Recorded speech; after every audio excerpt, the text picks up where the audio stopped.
নমস্কার বন্ধুরা, আলিয়াস লাভ কিচেনে সবাইকে স্বাগত। আজকে বানাবো মুগেশ্বরী পটল। অসাধারণ খেতে একটা ডিশ। এটা সম্পূর্ণ নিরামিষ। এটা রুটি, পরোটা, ভাত সবার সঙ্গেই কিন্তু আপনারা পরিবেশন করতে পারবেন। খুব সহজেই সামান্য উপকরণ দিয়েই হয়ে যাবে। আসুন এটা কিভাবে বানিয়েছি সেটা দেখুন। পটলের রেসিপি, যেহেতু পটল তো লাগবেই। পটলগুলো আমি এভাবে ছিলে নিয়েছি, একটু একটু খোসা রেখে আমি লম্বা গোটা গোটাই রেখেছি। আর এই দুপাশ থেকে একটু এভাবে কাট লাগিয়ে দিয়েছি, যাতে মশলাগুলো সুন্দরভাবে ভেতরে ঢুকে যেতে পারে। তবে পটল যদি বড় হয় তাহলে আপনারা দুটো করেও কেটে নিতে পারেন। তো এটা দেখতে ভালো লাগার জন্য আমি একটু বড় বড় গোটা গোটা রেখেছি। এর মধ্যে আমি একটু নুন আর হলুদ মাখিয়ে রেখে দেবো 10 থেকে 15 মিনিটের জন্য, যাতে পটলের ভেতরে নুন মশলাটা ভালো মতো ঢুকে যায়। নইলে কিন্তু মশলাটা না ঢুকলে তো একটু পানসে লাগবে, একটু স্বাদটা ভালো লাগবে না। সেই জন্য একটু চেষ্টা করবেন 10-15 মিনিট একটু সাইডে রেখে দিতে। তাহলে দেখবেন এটা ভাজাটাও সুন্দর হবে। আর রান্নাটার পরে যে ভাজলে যে মশলাটা ঢুকে যাবে, তার জন্য স্বাদটাও কিন্তু খুব সুন্দর হয়ে যাবে। এটা সাইডে রেখে দেওয়ার পর আমি এরপর ডালটা ভেজে নেব। এর মধ্যে আমি একটা ছোটো বাটির হাফ বাটি মুগের ডাল আমি নিয়ে নিলাম। এই ডালটা আমি ড্রাই রোস্ট করে নেব, শুকনো খোলায় যেরকম আমরা ভাজি, একটু লাল করে ভেজে নেব। এটা অন্য কিছু করার দরকার নেই। এটা এইভাবেই হালকা করে হালকা আঁচে, খুব বেশি তেজ আঁচে ভাজবেন না, তাহলে চট করে লাল হয়ে যাবে, অথচ ভাজাটা সুন্দর হবে না। মিডিয়াম আঁচে এটা ভাজবেন।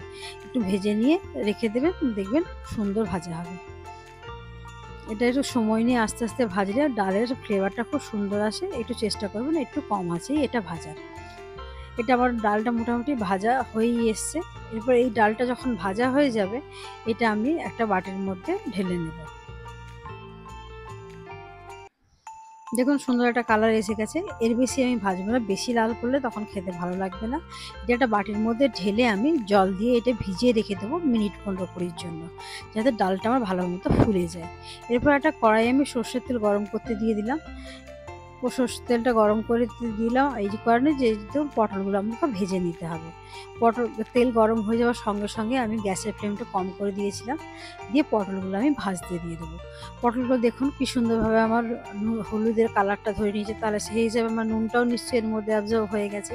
তাহলে ভাজলে এর মধ্যে মশলা খুব সুন্দরভাবে হয়ে যাবে। এরপর গ্যাসের ফ্লেমটা একদম কম করে আমি ঢাকা দিয়ে পটলটা সুন্দরভাবে একটা সোনালি রং হওয়া পর্যন্ত ভেজে নেব। মাঝে একবার খুলে দেখবো যে আমার পটলটা কতটা ভাজা হয়েছে। একটু দেখুন পটলটা একটু নরমও হয়ে গেছে, একটা সুন্দর সুন্দর কালার এসে গেছে। আর একবার উল্টে পাল্টে দিয়ে ঢাকা দিয়ে আরেকবার কিছুক্ষণের জন্য আমি রেখে দেবো। 100% হয়তো এটা আমার ভাজার দরকার নেই, কিন্তু মোটামুটি চেষ্টা করবেন 60 থেকে 70% যাতে আপনার ভাজা হয়ে যায়।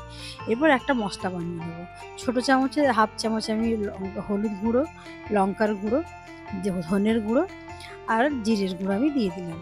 এরপর এটা একটু জল দিয়ে গুলে আমি রেখে দেবো সাইডে। এই গুঁড়ো মশলা যদি একটু জল দিয়ে গুলিয়ে কিছুক্ষণ রেখে দেওয়া যায় না, তখন দেখবেন এটা একটা বেশ সুন্দর লাগে খেতে, মনে হয় যেন বাটা মশলায় রান্না করা হয়েছে। ওই জন্য এটা করবেন, বেশ ভালো লাগবে। এরপর ঢাকাটা খুলে দেখবো পটলগুলো আমার ভাজা হয়ে গেছে কিনা। দেখুন পটলগুলো নরমও হয়ে গেছে, দেখেই বুঝতে পারছেন যে পটলটা অনেকটাই সেদ্ধ হয়ে গেছে। এরপর এই পটলগুলো উঠিয়ে নেবো। এর থেকে বেশি ভাজার আমার প্রয়োজন নেই, এর থেকে বেশি ভাজলে কিন্তু পোড়া পোড়া হয়ে যাবে, খেতে ভালো লাগবে না। এতে কি হবে, ভেতরটা নরম থাকবে, ওপরের কালারটাও সুন্দর হয়ে গেছে। এই রকম পর্যায়ে তুলে নিলেই পটলটা খেতে কিন্তু বেশি সুন্দর লাগবে। এবার যেটা একটা মনে হবে যে আরেকটু হলে ভালো হয়, সেটা একটু শেষের দিকে তুলবেন। যেটা বেশি লাল হয়ে গেছে সেটা আগে তুলে নেবেন। এরপর ফোড়নের জন্য দুটো ছোটো এলাচ, একটুখানি দারচিনি, দুটো শুকনো লঙ্কা আর একটু জিরে আমি ফোড়নে দিয়েছিলাম। এরপর যে মশলাটা আমি গুলিয়ে রেখেছিলাম সেই মশলাটা আমি এর মধ্যে দিয়ে দিলাম ফোড়নটা হয়ে যাওয়ার পর। তবে হ্যাঁ, এখানে বলে রাখি, যদি কেউ একটু আদার ফ্লেভার পছন্দ করেন তো ফোড়নের পরে একটু আদা গ্রেট করেও দিতে পারেন। মশলাটা ভালো করে কষিয়ে নিয়েছি আমি। কষাতে কষাতে যখন তেলটা ভালোভাবে রিলিজ হয়ে যাবে, তখন আমি জলটা ঝরিয়ে দিয়ে ডালটা দিয়ে দেবো। ডালটা 15-20 মিনিট মতো আমার ভেজানো ছিল। ডালটা অলরেডি আমার অনেকটাই ভিজিয়ে ফুলে গেছে। এটা আমরা একটুখানি কষে নিয়ে রান্না করলেই অনেকটা রান্না তাড়াতাড়ি হয়ে যাবে। সেই জন্যই ডালটা ধরুন আমরা ভিজিয়ে রেখেছিলাম। এটা আস্তে আস্তে জলটা ছিল কষতে কষতে শুকিয়ে যাবে। দেখুন এটা কষার সঙ্গে সঙ্গে কিন্তু জলটা আস্তে আস্তে শুকিয়ে যাচ্ছে, কারণ ডালটা তো টেনে নিচ্ছে জলটা, আর হিটও টেনে যাচ্ছে। এটা এইভাবে কষতে থাকবে। আর যখন মনে হবে একটু তলা লেগে যাচ্ছে, একটু একটু জলের ছিটা দিয়ে এটা একটু কিছুক্ষণ কষিয়ে নেবেন। তাহলে এটা খেতে ভালো লাগবে। যে একবার একটুখানি জলটা শুকিয়ে গেল, সঙ্গে সঙ্গে জল দিয়ে দেবো, এটা করবেন না, তাহলে কিন্তু এটা খেতে ভালো লাগবে না। 2-3 বার একটু জলের সাহায্য নিয়ে এটা একটু কষবেন, তাহলে জিনিসটা বেশি ভালো লাগবে। দেখুন এটা আমার হয়ে গেছে। এরপর আমি এর মধ্যে দিয়ে দেবো হাফ বাটি জল। জলটা আমি খুব বেশি দেবো না। আমি ডালটা এমনভাবে সেদ্ধ করব যাতে ডালটা গলেও না যায়, অথচ ডালটা আমার মোটামুটি একটা সেদ্ধ হয়ে যায়। কেন ডালটা সেদ্ধ করে নিলে পরে রান্নাটা করতে আমার অসুবিধা হবে। এরপর আমি এটা 3-4 মিনিটের জন্য রেখে দেবো। 3-4 মিনিট পর আমি ফিরে এসে দেখব কীরকম হয়েছে। 3-4 মিনিট পর আমি ঢাকাটা খুলে দেখলাম জলটা আমার শুকিয়ে গেছে। দেখুন ডালটা আমি একটু টিপে হাত দিয়ে দেখব যে কতটা আমার হয়েছে। দেখুন ডালটা হাতে চেপে দেখলে মনে হচ্ছে ডালটা আমার নরম হয়ে গেছে, কিন্তু গলেও যায়নি। ডালটা অথচ একটা হয়ে আছে।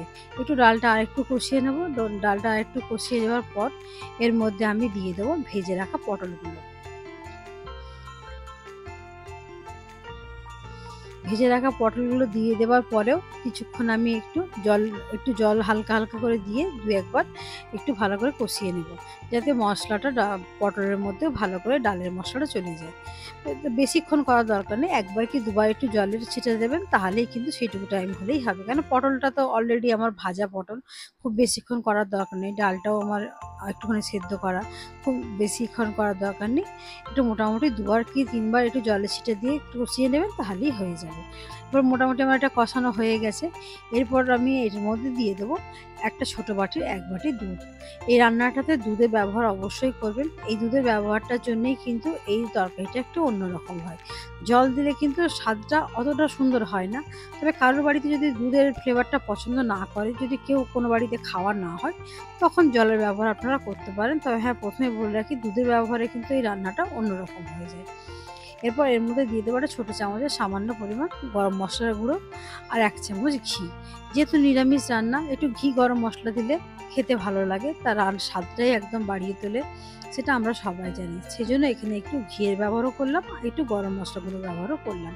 এরপর দেখুন প্রথম থেকে রান্নাটায় কিন্তু আমি কোনো রকম নুনের ব্যবহার করিনি, যেহেতু পটলটা আমি নুন দিয়ে ভেজেছিলাম।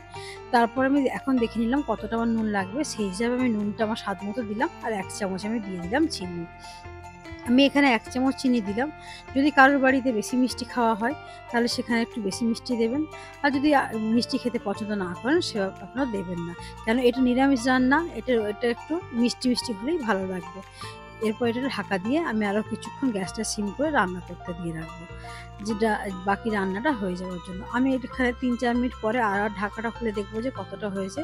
দেখুন মাঝে আমি আরেকবার নাড়িয়ে দিয়েছিলাম, কারণ ডালটা ধরুন সেদ্ধ হয়ে গেছিলো, একটু তলা বসে যাওয়ার ব্যাপারটা থাকে, ওই জন্য আমি এটা একটু মাঝখানে নাড়িয়ে দিয়েছিলাম। দেখুন এখন আমার পুরোপুরি জলটা শুকিয়ে গেছে, রান্নাটা কিন্তু মোটামুটি হয়েই এসেছে। বন্ধুরা, আমার রান্নাগুলো যদি আপনাদের ভালো লেগে থাকে, অবশ্যই আমার চ্যানেলটা সাবস্ক্রাইব করে আমার চ্যানেলের পাশে থাকার অনুরোধ রইল। পাশে থাকার বেল বাটনটা অবশ্যই অন করে দেবেন, যাতে আমার আপলোড করা যে কোনো ভিডিও সবার প্রথমে আপনাদের কাছে পৌঁছে যেতে পারে। কোনো জিজ্ঞাসা থাকলে অবশ্যই কমেন্ট সেকশনে জিজ্ঞাসা করবেন, আমি অবশ্যই আপনাদের উত্তর দেওয়ার চেষ্টা করব। এই তরকারিটা এরকম শুকনো একটু নামাবেন, সেটা আপনাদের খেতে বেশি ভালো লাগবে। আজকের রেসিপিটা আমার এখানেই শেষ হলো। এইভাবে এটা হয়ে গেলেই কমপ্লিট হয়ে যাবে। পরিবেশনের জন্য মতো রেসিপিটা তৈরি। আজকের রেসিপিটা এখানেই শেষ হলো। আপনারা ভালো থাকবেন, সুস্থ থাকবেন। ফিরে আসবো এর পরের দিন অন্য কোনো রেসিপি নিয়ে। আপনাদের যদি কোনো কিছু বলার থাকে, সেটা আপনারা অবশ্যই আমার কমেন্ট সেকশনে জানাবেন। রান্নাটা করে অবশ্যই জানাবেন যে কেমন হলো, সেই অপেক্ষায় থাকবো।